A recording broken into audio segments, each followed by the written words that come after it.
संविधानाची जी काही प्रत आहे त्या शिल्पाला ज्या प्रकारे त्या ठिकाणी नुकसान पोहोचवण्यात आलं, तोडण्यात आलं आणि त्यानंतर उद्भवलेली परिस्थिती आणि त्याच वेळी बीड येथील मसाजोग या ठिकाणी झालेली जी काही निगृढ हत्या आहे, या दोन विषयांवर अल्पकालीन चर्चा या सभागृहामध्ये करण्यात आली।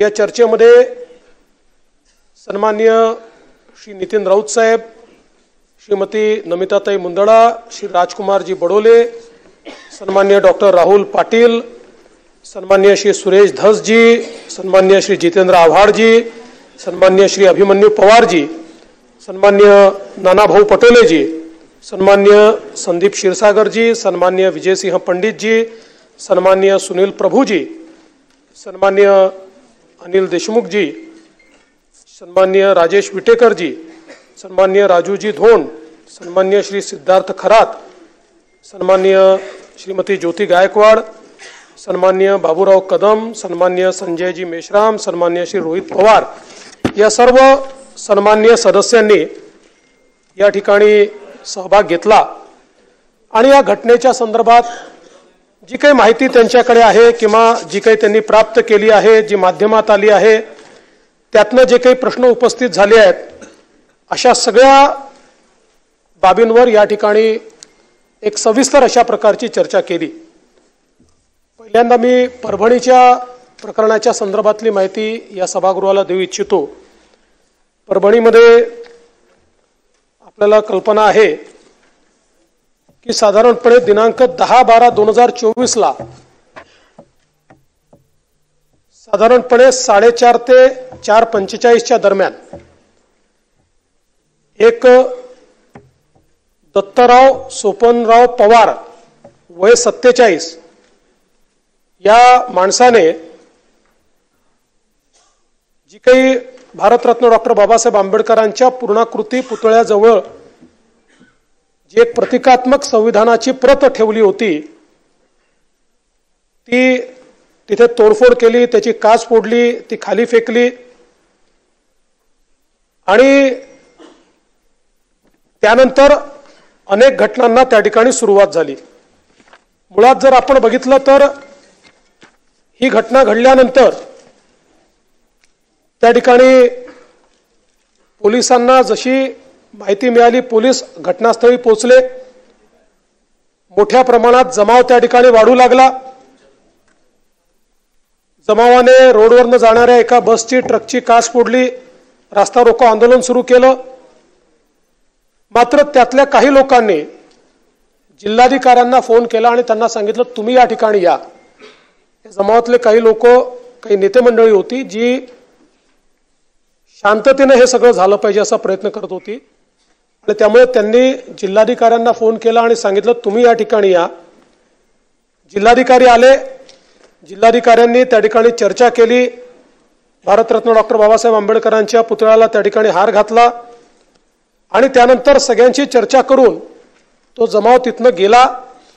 त्यातले 60-70 लोक मात्र थेट रेल्वे स्टेशनवर गेले आणि नंदीग्राम एक्सप्रेस जी होती त्याच्यासमोर त्यांनी रेल रोको केला। काही काळ तो रेल रोको चालला, मग त्यांनाही समजवण्यात आलं, त्यांनी तो रेल रोको परत घेतला। दरम्यानच्या काळामध्ये काही संघटनांनी दुसऱ्या दिवशीचा परभणी शहर आणि जिल्हा बंद अशा प्रकारचा एक बंद पुकारला आणि हा बंद पुकारल्यानंतर हा शांततेत व्हावा म्हणून या सगळ्या संघटनांना पोलिसांनी शांतता मीटिंगला पाचारण केलं। जवळपास 70 ते 80 विविध संघटनांचे कार्यकर्ते या शांतता मीटिंगला हजर होते आणि त्याच्यामध्ये जागा ठरल्या, कुठे कार्यक्रम होतील, कुठे रास्ता रोको होईल, कशा प्रकारे निवेदन दिलं जाईल, त्या हिशोबाने पोलिसांनी देखील 19 फिक्स पॉइंट तयार केले आणि त्यानंतर 11 डिसेंबरला म्हणजे दुसऱ्या दिवशी ठरल्याप्रमाणे 7-8 ठिकाणी हा चक्का जाम आंदोलन सुरू झालं, शांततेत सुरू होतं आणि त्यातल्या 7 वेगवेगळ्या डेलिगेशन्सनी एक एक करून जिल्हाधिकाऱ्यांना भेटून शांतपणे आपली निवेदनं दिली आणि हा कार्यक्रम सुरू होता।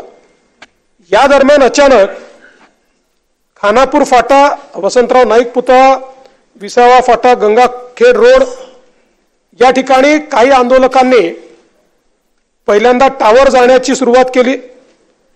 त्यानंतर 300-400 आंदोलक जमा झाले आणि या आंदोलकांनी मोठ्या प्रमाणात त्या ठिकाणी तोडफोड सुरू केली। मुळामध्ये ही घटना इतकी सिरियस होती की त्यामुळे व्यापाऱ्यांनी स्वतः त्या ठिकाणी बंद पाळलेला होता, कुठलंही दुकान उघडं नव्हतं।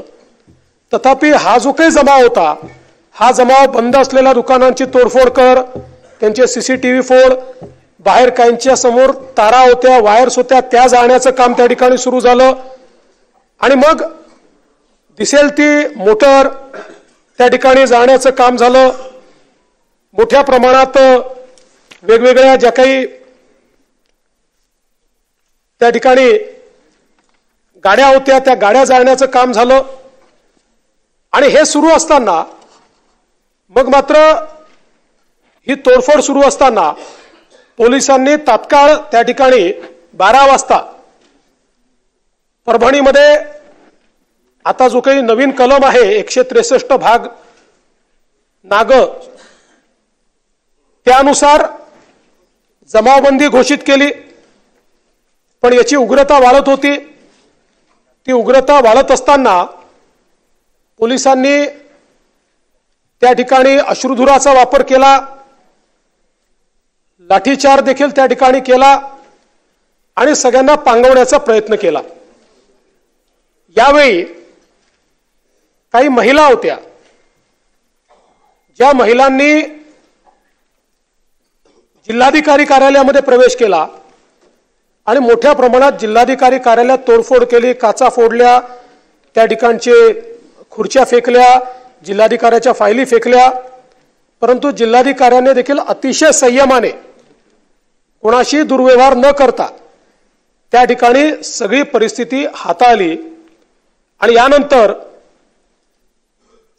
ज्यावेळी बाहेरून कुमक आली, SRPF आपण आणली, त्यानंतर मात्र सगळा जमाव शांत झाला आणि या संदर्भात एक प्रकारे शांतता प्रस्थापित झाली।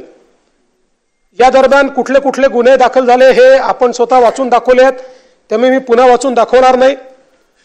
पण एकूण जे काही दगडफेक करणारे, जाळपोळ करणारे आहेत, यातल्या 51 लोकांना त्या ठिकाणी पोलिसांनी ताब्यात घेतलं। यामध्ये 42 पुरुष, 3 महिला आणि 6 विधी संघर्षित बालकांचा समावेश होता। या 43 पुरुषांना 3 गुन्ह्यांमध्ये अटक करण्यात आली नाही। महिलांना नोटीस देण्यात आली आणि घरी सोडून देण्यात आलं, त्यांच्यावर कुठलीही कारवाई या ठिकाणी करण्यात आली नाही। साधारणपणे हे जे काही अटक सत्र आहे हे 6 वाजेपर्यंत चालू होतं। 6 वाजेनंतर कुठलंही अटक सत्र या ठिकाणी करण्यात आलं नाही आणि या अटक सत्राच्या दरम्यान साधारणपणे जे लोक या ठिकाणी व्हिडिओ फुटेजमध्ये तोडफोड करताना दिसत आहेत, कोणालाही मास्क वगैरे काही नाहीये, चेहरे सगळ्यांचे खुले आहेत आणि खुल्या चेहऱ्याने त्या ठिकाणी लाठ्या काठ्या घेऊन गाड्यांची तोडफोड करतायत, दुकानांची तोडफोड करतायत। अशा लोकांवर ही कारवाई जी आहे ती या ठिकाणी करण्यात आलेली आहे। तर काही अजून फॅक्ट मला या निमित्ताने ठेवायचे आहेत। एक तर हा जो पवार आहे,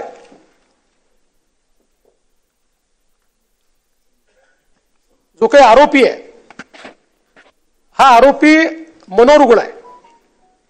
2012 पासून त्याच्यावर ट्रीटमेंट चाललेली आहे आणि त्या दिवशी खरं म्हणजे त्याचा रिपोर्ट माझ्याकडे आहे, हा खरंच मनोरुग्ण आहे की नाही याच्याकरता 4 डॉक्टरची समिती तयार करण्यात आली होती आणि या 4 डॉक्टरच्या समितीमध्ये हे सगळे सायकियाट्री विभागाचे 4ही डॉक्टर आहेत। एक त्यातले हेड ऑफ द डिपार्टमेंट आहेत त्यांनी जो काही याच्या संदर्भातले याचे कागदपत्र आणि याची टेस्ट घेऊन जो रिपोर्ट दिला आहे त्यात त्यांनी रिपोर्ट दिलेला आहे की as per serial mental status examination observation and available previous treatment record, it can be referred that he has a mental illness, psychotic illness vis-a-vis mood disorder, is on treatment for the same. He has understood the meaning of the wrongful act and he has realized the consequences of the wrongful act. He needs to take regular treatment of psychiatrist. त्यात पुढे त्यांनी हे म्हटलंय की he has been seeking treatment for behavioral issues and alcohol use from Parbhani and Akola based on psychiatrist since 2012. He is aware of his mental illness and seeking help for the same.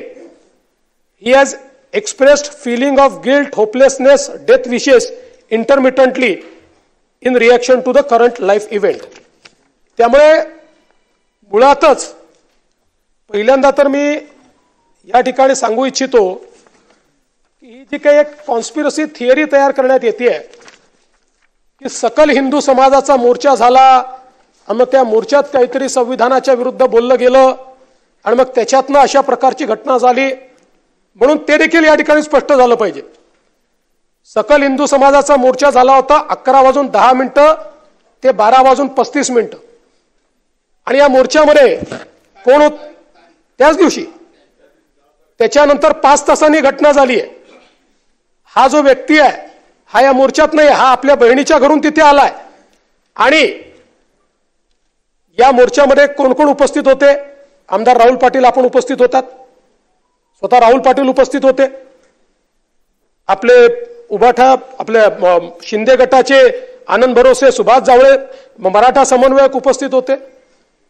याच्यामध्ये केवळ राहुल पाटील या ठिकाणी सांगतील याच्यामध्ये केवळ आणि केवळ बांगलादेशातल्या हिंदूंच्या संदर्भात, बांगलादेशातल्या अल्पसंख्याकांच्या संदर्भात मागणी करण्यात आली. कुठल्याही राजकीय नेत्याने त्या ठिकाणी भाषण केलं नाही, केवळ साधू संतांनी भाषण केलं. भारताच्या संविधानाच्या संदर्भात एक शब्द देखील त्याच्यामध्ये बोलण्यात आला नाही. सर्व पक्षीय लोक त्या ठिकाणी होते. त्यामुळे ही कॉन्स्पिरसी थिअरी तयार करणं म्हणजे एक प्रकारे समाजात तेढ निर्माण करण्याचा प्रयत्न करणं आहे. ही कुठेही हिंदू विरुद्ध दलित अशा प्रकारची दंगल नाही. आणि हे जे काही संविधान भारताचं आहे हे आपल्या सगळ्यांचं आहे. त्यामुळे संविधानाचा अपमान करणारा कुठल्या जातीचा, धर्माचा, पंथाचा असेल त्याच्या जाती धर्म पंथाकडे न पाहता त्याच्यावर जी काही कडक कारवाई करता येईल ती कारवाई केली पाहिजे, हे अत्यंत महत्त्वाचं आहे.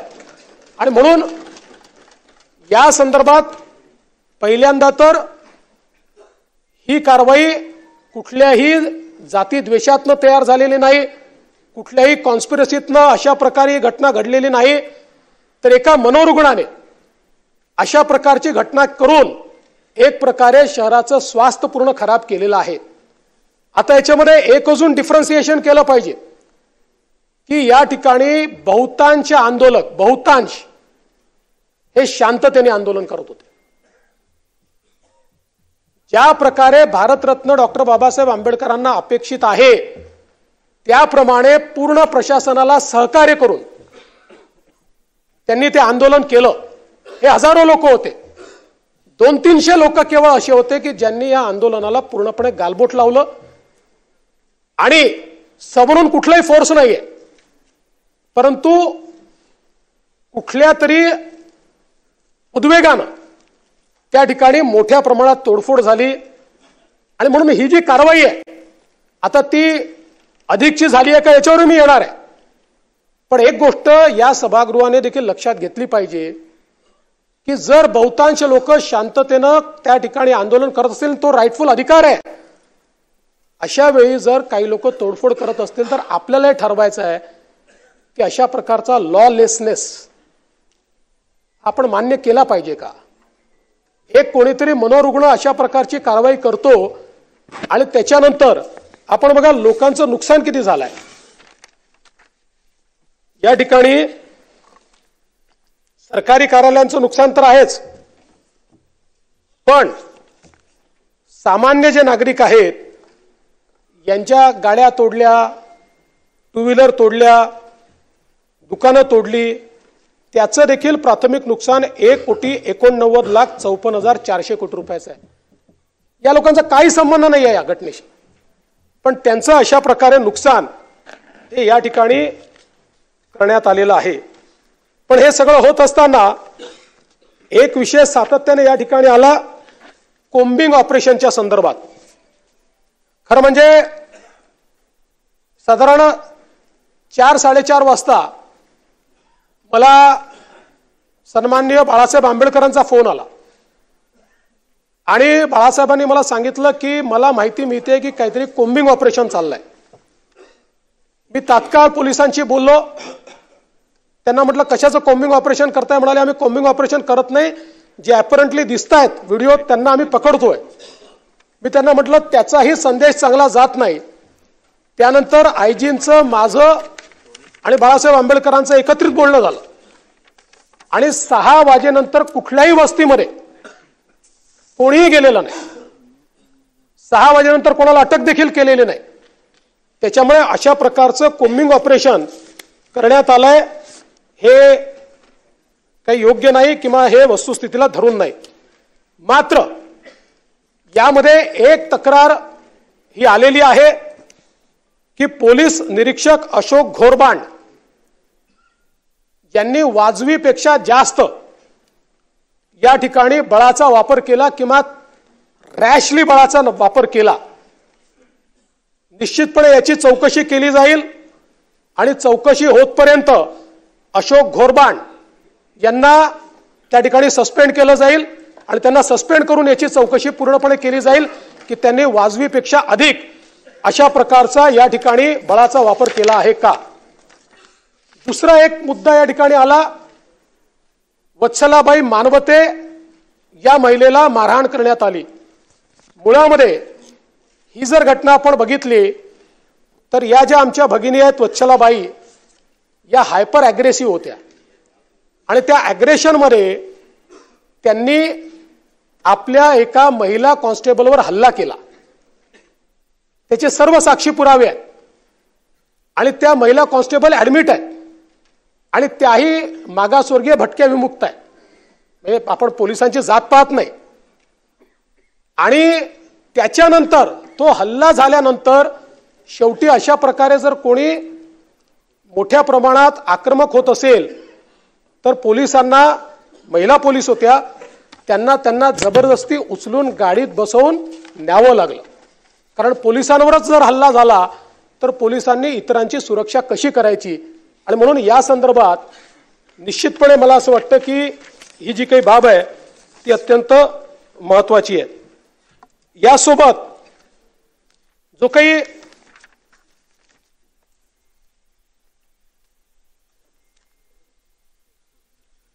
एक आंदोलक आहेत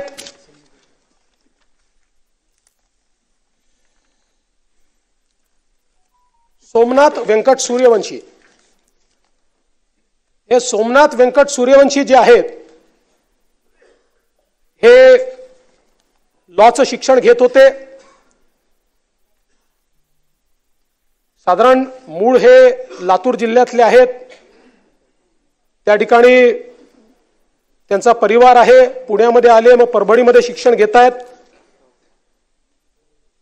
यांच्या सूर्यवंशींच्या संदर्भात वस्तुस्थिती अशी आहे की ज्यावेळी सगळी जाळपोळ चालू होती त्यावेळी जाळपोळीच्या व्हिडिओमध्ये जी मंडळी दिसतात त्यांना अटक करण्यात आली, त्याच सूर्यवंशींना अटक करण्यात आली होती। त्यानंतर 2 वेळा मॅजिस्ट्रेट पुढे त्यांना उभं करण्यात आलं। मॅजिस्ट्रेटने लिहिलेलं माझ्याकडे जो काही ऑर्डर पास करतात त्या ऑर्डरची कॉपी आहे ती मी आपल्याला देतो। दोन्ही वेळा मॅजिस्ट्रेटने त्यांना क्लिअर कट विचारलेलं आहे की पोलिसांनी कुठला 3rd डिग्रीचा वापर केला आहे का, पोलिसांनी तुम्हाला मारहाण केली आहे का? त्यांनी सांगितलं कुठली मारहाण मला झालेली नाही. ते पूर्ण वेळ पोलीस कस्टडीत असतानाचे व्हिडिओ फुटेज उपलब्ध आहेत, अनएडिटेड 100%. त्या पूर्ण व्हिडिओ फुटेजमध्ये कुठेही त्यांना मारहाण केल्याचं दिसत नाही. आणि आपण पोस्टमॉर्टम रिपोर्टचं पहिलं पान सगळ्यांनी वाचलं, पण त्यासोबत त्यांची जी मेडिकल एक्झामिनेशन आहे त्या मेडिकल एक्झामिनेशन मध्ये लिहिलेलं आहे की त्यांना COPD म्हणजे श्वसनाचा दुर्धर आजार आहे आणि ब्रेथलेसनेस आहे, असं त्यांच्या मेडिकल एक्झामिनेशन मध्ये लिहिलेलं आहे. दुसरं, त्यांच्या मेडिकल एक्झामिनेशन मध्ये त्यांच्या ज्या जुना जखमा आहेत त्याचा देखील उल्लेख आहे. त्यांचा इथला बोन तुटलेला होता, तो जुना होता, त्यांनी सांगितलं, त्याचा देखील उल्लेख हा त्याच्यामध्ये आहे. पोलीस कस्टडीतनं ज्यावेळेस ते MCR मध्ये गेले त्यावेळेस MCR मध्ये जेलमध्ये असताना सकाळच्या वेळी त्यांना जळजळत आहे म्हणून त्यांचा जो एक कैदी होता त्यांनी तक्रार केली. ती तक्रार केल्यानंतर त्यांना हॉस्पिटलमध्ये नेलं आणि हॉस्पिटलमध्ये नेल्यानंतर त्यांना मृत घोषित केलं. या संपूर्ण प्रकरणामध्ये अनेक शंका या तयार झालेल्या आहेत. पहिल्यांदा तर जरी त्या सगळ्या प्रकरणातले ते आरोपी असले तरी देखील गरीब समाजाचे आहेत, वडार समाजाचे आहेत, मागासवर्गीय आहेत आणि म्हणून पैशाने काही कोणाचा जीव परत येत नाही.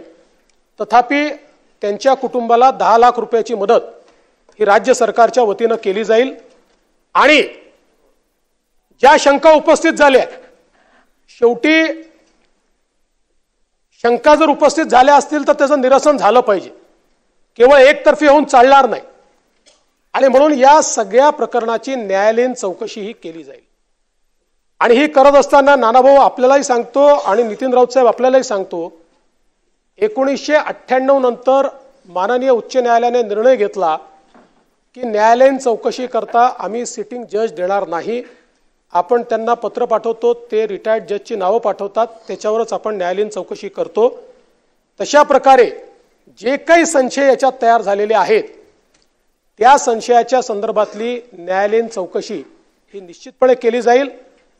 माझी या माध्यमातनं सगळ्यांना अपील आहे की काही लोकांना असं वाटतं की या राज्यामध्ये कायदा सुव्यवस्था राहू नये. काही अशा शक्ती आहेत की ज्या जाती जातीमध्ये दंगे पसरवण्याचा प्रयत्न करतात. पण मुळामध्ये संविधान सगळ्यांचं आहे आणि त्यामुळे संविधानाच्या संदर्भातला झालेला अपमान हा प्रत्येक भारतीयाचा अपमान आहे. याला कुठल्या जाती धर्माशी जोडून आपण जर त्यात भेद निर्माण करू लागलो तर मला असं वाटतं की मग आपल्यापैकी कोणीही भारतरत्न डॉक्टर बाबासाहेब आंबेडकरांच्या नाव घेण्याची लायकी ठेवणार असणार नाही. आपल्याला या ठिकाणी हे लक्षात घेतलं पाहिजे. आणि विशेषतः आमच्यासारख्या तुमच्यासारख्या सगळ्या राजकीय नेत्यांनी अशा प्रकरणांमध्ये संयमाने जेवढ्या लवकर तणाव कमी होऊ शकेल तो तणाव कमी करण्याचा प्रयत्न हा केला पाहिजे. एवढीच माझी या निमित्ताने अपील आहे. अध्यक्ष महोदय, यासोबत बीडमध्ये जे प्रकरण मस्साजोगला या ठिकाणी झालं,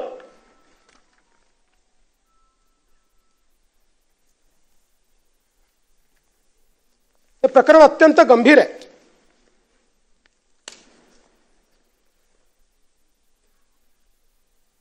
यातनं खरं म्हणजे एक केवळ संतोष अण्णा देशमुख यांची निगृण हत्या करण्यात आली इथपर्यंत हे प्रकरण मर्यादित नाही. या प्रकरणाची पाळंमुळं खोदावी लागतील आणि त्यातनं बीड जिल्ह्यामध्ये ज्या प्रकारची लॉलेसनेसची परिस्थिती आपल्याला पाहायला मिळते आहे ती परिस्थिती आपल्याला संपवावी लागेल. आपण जर याची पार्श्वभूमी थोडी बघितली तर खऱ्या अर्थानं आवाडा एनर्जी याने एक फार मोठी गुंतवणूक त्या ठिकाणी सोलरमध्ये केलेली आहे. बीडमध्ये केली आहे. त्यांचं नाव आवाडा ग्रीन एनर्जी आहे. ते सोलर आणि पवन चक्कीचं काम करतात. त्या पवन चक्कीमध्ये त्यांनी केलेली आहे आणि यातनं मोठ्या प्रमाणात त्या ठिकाणी कामं निघतायत, लोकांना रोजगार मिळतो आहे. आणि म्हणून काही लोक ही कामं आम्हालाच द्या, आम्ही म्हणू त्या रेटनेच द्या, आणि नसतील द्यायची तर आम्ही सांगू तेवढी आम्हाला खंडणी द्या, अशा प्रकारच्या मानसिकतेमध्ये त्या ठिकाणी वावरताना आपल्याला पाहायला मिळत आहे. आणि मग यातलाच एक प्रकार जो आहे, साधारणपणे 6/12/2024 रोजी 12-12:30 दरम्यान हे जे मसाजोग इथे आवाडा ग्रीन एनर्जीचं ऑफिस आहे त्या ठिकाणी अशोक नारायण घुले, सुदर्शन घुले, प्रतीक घुले असे सगळे जे काही आरोपी आहेत, हे आरोपी त्या ठिकाणी गेले. पहिल्यांदा त्यांनी तिथला जो वॉचमन आहे अमरदीप भगवान सोनवणे याला शिवीगाळ आणि मारहाण केली. त्यानंतर तिथले senior manager, project manager Shivajirao Thopte हे त्या ठिकाणी आले. त्यांना देखील त्यांनी मारहाण केली. आणि मारहाण चालू असताना साहजिक त्यांनी तिथले जे सरपंच आहेत संतोष अण्णा देशमुख यांना फोन केला की अशा प्रकारे हे येऊन मारहाण करतायत आणि हे गुले जे आहेत हे बाजूच्या गावचे आहेत आणि त्यामुळे साहजिकच बाजूच्या गावचे लोक येऊन आमच्याकडे अशा प्रकारची मारहाण करतात. म्हणून ते त्या ठिकाणी आले आणि त्या ठिकाणी आल्यानंतर तिथे थोडी मारहाण झाली आणि अर्थातच देशमुखांसोबत देखील अनेक लोक आले होते. त्यांनी एक प्रकारे हे येऊन इथे जर दादागिरी करत असतील तर यांना धडा शिकवला पाहिजे या हिशोबाने त्यांना थोडा चोप दिला आणि त्याचा व्हिडिओ देखील मोठ्या प्रमाणात व्हायरल झाला की कशा प्रकारे हे घुले वगैरे दादागिरी करत होते आणि कशा प्रकारे त्यांना मार खावा लागला, अशा प्रकारचा एक व्हिडिओ व्हायरल झाला. आणि त्यानंतर आपल्याला कल्पना आहे की साधारणपणे 9 तारखेला 9/12/2024 संतोष अण्णा हे 4 चाकी वाहनातनं त्या ठिकाणी आपल्या गावी परत जात होते. ते एकटेच होते, कोणीच नव्हतं सोबत. पेट्रोल पंपावर थांबले. तिथे त्यांचे आत्ते भाऊ आहेत, ते त्यांना दिसले. त्यांनी त्यांना बोलवलं की चल माझ्यासोबत. ते ड्रायव्हिंग सीटवर बसले, हे बाजूच्या जागेवर बसले आणि हे त्या ठिकाणून निघाले. ज्यावेळी ते निघाले त्यावेळी टोल नाक्याजवळ काळ्या रंगाची एक स्कॉर्पिओ आणि त्याच्या मागे एक अजून गाडी, अशा या गाड्या त्या ठिकाणी त्यांची वाट पाहत होत्या. यांची गाडी टोलवरनं थोडी वेगाने निघाली. मग त्यांनी त्यांना इंटरसेप्ट केलं. इंटरसेप्ट केल्यानंतर पहिल्यांदा ड्रायव्हर साईडची काच फोडली. त्यांना असं वाटलं की संतोष अण्णा या बाजूलाच बसले आहेत, पण त्यांच्या लक्षात आलं की तिकडे दुसरं कोणी बसलाय. पुन्हा दुसऱ्या बाजूला गेले, त्या ठिकाणी ती काच फोडली. त्यांना बाहेर काढलं आणि बाहेर काढल्यानंतर त्यांना या स्कॉर्पिओ गाडीमध्ये टाकलं आणि बराच वेळ पहिल्यांदा त्या गाडीमध्येच त्यांना मारहाण करत होते. अशा प्रकारचं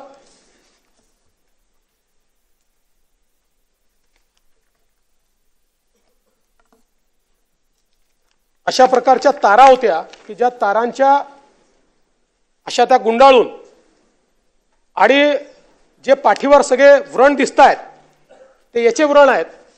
याने त्यांना प्रचंड मोठ्या प्रमाणात त्या ठिकाणी मारहाण करण्यात आली।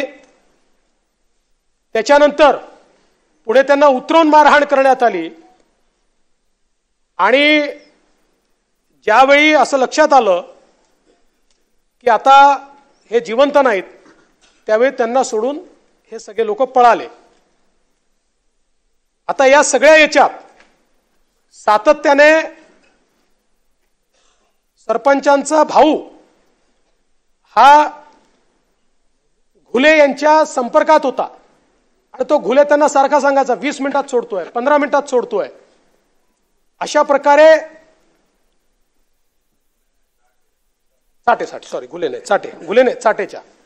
चाटेंच्या आजो माणिक जयराम माणिक चाटे, विष्णू महादेव चाटे 45 वर्षीय विष्णू महादेव चाटेच्या संपर्कात होता।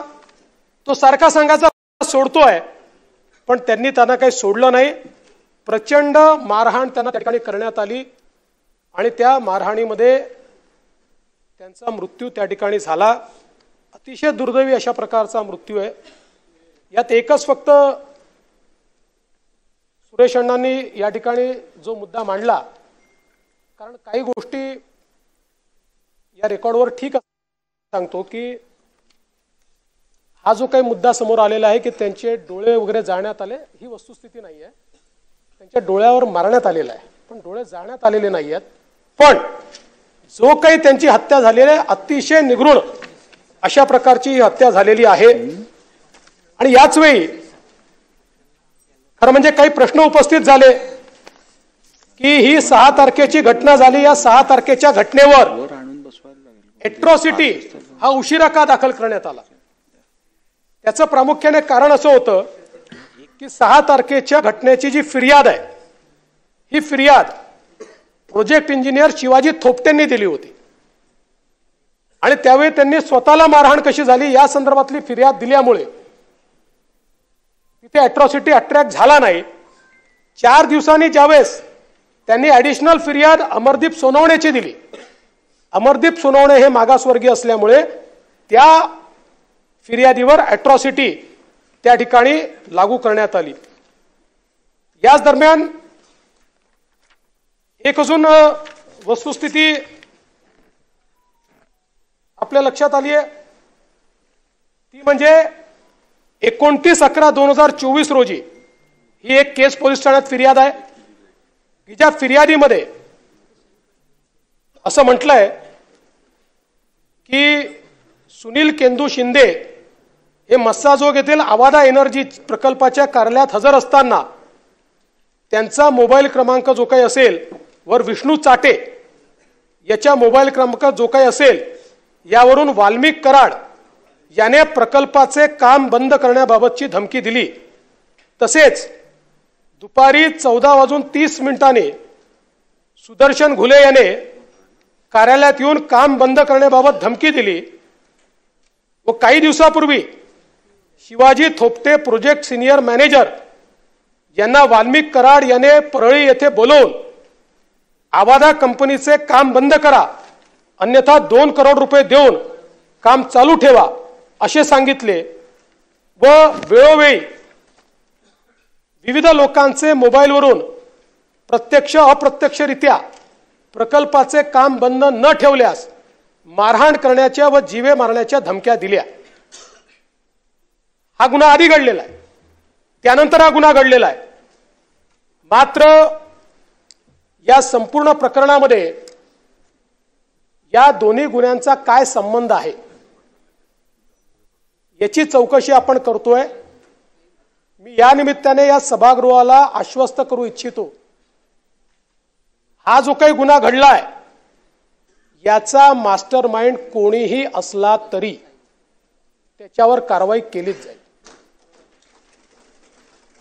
आपण वारंवार वाल्मिक कराडचं नाव घेतलं म्हणून नाव घेऊन सांगतो की या गुन्ह्यामध्ये एका गुन्ह्यात तर त्याचा पुरावा दिसतोच आहे, त्याच्यावर कारवाई होणारच आहे, पण याही गुन्ह्यामध्ये जर वाल्मिक कराड बद्दलचे पुरावे असतील तर तो कोण आहे, कुठल्या पक्षाचा आहे, कोणाकोणासोबत फोटो आहे, सगळ्यांसोबतच आहे, आमच्यासोबत आहे, यांच्यासोबत आहे, पवार साहेबांसोबत आहे, सगळ्यांसोबत आहे. कोणासोबत फोटो आहे याचा विचार न करता कारवाई केली जाईल. कारण मी काल देखील बोललो, ज्या प्रकारे बीड जिल्ह्यामध्ये अराजकाचं राज्य तयार करण्याचा प्रयत्न होतोय आणि विशेषतः काही सदस्यांनी सांगितलं, सुरेश अण्णांनी देखील सांगितलं, कोणावरही 307 लावायच्या, कोणावरही वेगवेगळ्या केसेस लावायच्या. मला असं वाटतं की अतिशय चुकीचं या ठिकाणी घडतं आहे आणि पोलीस प्रशासनाची जबाबदारीच आहे. मी काल देखील डीजींना सांगितलं की याचा दोष हा पोलीस प्रशासनाचा देखील आहे. पोलिसांनी देखील एखाद्यावर जर एखादी आपण फिर्याद नोंदवतोय तर त्याची वस्तुस्थिती काय आहे, मग इकडे फिर्यादी नोंदवायच्या आणि मग तिकडे बिसमरी करायची आणि मग मध्यंतरीच्या काळामध्ये हे सगळे निर्ढावलेले अशा प्रकारचं काम करताना आपल्याला पाहायला मिळतात. हे यापुढे सहन केलं जाणार नाही. मी या सभागृहाला आश्वस्त करतो, या बीड जिल्ह्यामध्ये अशा प्रकारच्या क्रिमिनल ऍक्टिव्हिटी करणारे जे कोणी असतील यांची पाळंमुळं आम्ही खणून काढू. आणि यांच्यावर तर मी सांगितलेलं आहे, कारण सगळ्यांवर गुन्हे आहेत, त्यामुळे 302 वगैरे सगळं तर लागेलच, पण सोबत यांच्या सोबत काम करणारे जेवढे लोक आहेत वेगवेगळ्या गुन्ह्यांमध्ये, हे सगळे एकत्रितपणे मकोकाच्या गुन्ह्याला पात्र होतात. त्यामुळे यांच्यावर मकोका देखील या ठिकाणी लावण्यात येईल. दुरान्वयानेही जे जे लोक या गुन्ह्यामध्ये प्रत्यक्षपणे किंवा या गुन्ह्याला एड करतायत अशा प्रकारचं निष्पन्न झालं, त्यांनाही संघटित गुन्हेगारीचा भाग समजून त्यांनाही मोकामध्ये टाकण्यात येईल.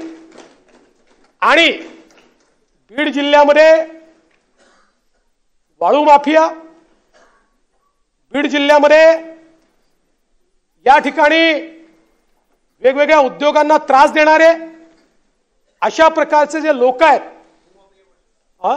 भूमाफिया पण असतील, एक मोहीम हातामध्ये घेऊन या सर्व लोकांवर संघटित गुन्हेगारीच्या अंतर्गत त्या ठिकाणी कारवाई करण्यात येईल. आणि हे जे सगळं प्रकरण आहे, या प्रकरणामध्ये 2 प्रकारची चौकशी आम्ही करणार आहोत. एक आयजी लेवल अधिकारी यांच्या अंतर्गत एसआयटी तयार केलेली आहे. ती एसआयटी या प्रकरणाची पूर्ण चौकशी करेल. आणि दुसरीकडे, कारण शेवटी एसआयटी चौकशी करताना गुन्ह्याच्या अनुषंगाने करते, इकोसिस्टीमच्या अनुषंगाने चौकशी झाली पाहिजे, म्हणून न्यायालयीन चौकशी देखील या संपूर्ण प्रकरणाची या ठिकाणी केली जाईल. टाइमलाईन आपण साधारणपणे 3 ते 6 महिन्यात पूर्ण करू. 3 ते 6 महिन्यात. आणि स्वर्गीय संतोष देशमुख जे आहेत, यांच्यासारखा एक युवा सरपंच, खरं म्हणजे मी मगाशी देखील बोललो, कोणाच्या जीवाचं मोल आपण पैशाने करू शकत नाही, तथापि एक छोटीशी मदत म्हणून त्यांच्या परिवाराला 10 लाख रुपयाची मदत ही राज्य सरकारच्या वतीनं करण्यात येईल. आणि या संपूर्ण प्रकरणाची गंभीरता आणि त्यासोबत या ठिकाणी जी प्रकरणं बाहेर येत आहेत, या सगळ्या प्रकरणांमध्ये कुठेतरी पोलीस प्रशासनाची कुचराई दिसत असल्यामुळे बीडच्या एसपींना ट्रान्सफर करण्याचा निर्णय हा या ठिकाणी मी घेतलेला आहे. महाजनांचा जो विषय पाटीलला तो ऑलरेडी आपण सस्पेंड केलाय, पण महाजनांच्या संदर्भात मी माहिती घेतली. बघा, चुकीच्या व्यक्तीवर कारवाई होऊ नये म्हणून मी तुम्हाला टाइमलाईन सांगतो. आणि ही जी टाइमलाईन आहे ही सगळी सीसीटीव्ही फुटेजमध्ये उपलब्ध आहे. 15:24 किडनॅपिंग झालं. 15:35 महाजन यांना मृतकाच्या भावाचा फोन आला. 15:43 सुदर्शन घुलेचं लोकेशन हे त्यांनी चिचोली माळी शिवारात असल्याचं महाजनांनी असर्टन केलं. 15:52 शासकीय आपलं वाहन त्या ठिकाणून रवाना झालेलं आहे आणि त्या भागामध्ये पूर्ण भागामध्ये स्वतः महाजन आपली टीम घेऊन फिरताना दिसत आहेत. 16:26 त्या ठिकाणी त्यांचं बोलणं हे शिवराज देशमुख म्हणजे जे त्यांचे आत्ते भाऊ आहेत जे ड्रायव्हर होते त्यांच्याशी झालेलं आहे. आणि 16:36 देखील त्यांचं टोल नाक्यावर लोकेशन दिसत आहे पूर्ण त्यांच्या टीम सहित. त्यामुळे या संपूर्ण केसमध्ये सर्वात क्विक रिस्पॉन्स जर कोणी दिला असेल तर हे जे काही PM महाजन आहेत त्यांनी दिलेला आहे आणि त्यांच्याबद्दल घरच्यांची देखील तक्रार नाही आहे. त्यामुळे चुकीच्या माणसावर कारवाई होऊ नये. बाकी इतरांनी ज्या वेगानं कारवाई करण्याची गरज होती ती कारवाई न केल्यामुळे आपण त्यांच्यावर कारवाई केलेली आहे. मी पुन्हा एकदा सभागृहाला आश्वस्त करू इच्छितो की कायदा आणि सुव्यवस्था ठेवणं ही सरकारची आणि आपल्या सगळ्यांची जबाबदारी आहे. कुठल्याही प्रकारे जातीय तणाव निर्माण होऊ नये. कुठल्याही प्रकारे या ठिकाणी कोणी कोणाला लुटताय ओरबाडताय खंडणी वसूल करताय अशा प्रकारचे प्रकार घडू नयेत. या दृष्टीनं पुढच्या काळामध्ये देखील पोलीस विभागाला तत्परतेनं कारवाई करण्याकरता या ठिकाणी सांगितलं जाईल.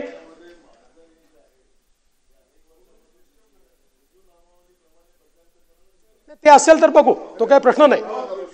नाही ते ठीक आहे तो प्रश्न नाही. बघा मी जर वरिष्ठ अधिकाऱ्यांवर कारवाई करतोय तर कनिष्ठांवर करायला काय प्रॉब्लेम आहे. पण जो नाही त्याच्यावर कारवाई करून पोलिसांमध्ये चुकीचा संदेश देऊन चालणार नाही. पोलिसांचे मॉरल ठेवावं लागतं. हा फोर्स आहे. या फोर्समध्ये जर कोणी ठीक काम करत असेल आणि त्याला तुम्ही केवळ जनभावने करता किंवा एखाद्या गोष्टी करता विक्टिमाइज केलं तर पोलिसही मग काम करणार नाहीत. ते हात झटकतील. आणि म्हणून निश्चितपणे आपण जे सांगितलं त्या सगळ्या गोष्टींकडे आपण लक्ष देऊ आणि या सगळ्या प्रकरणांमध्ये गांभीर्याने या ठिकाणी शासनाने दखल घेतली आहे. त्याच्यावर शासन कारवाई करेल एवढंच या निमित्ताने सांगतो. बसा बसा बसा बसा बसा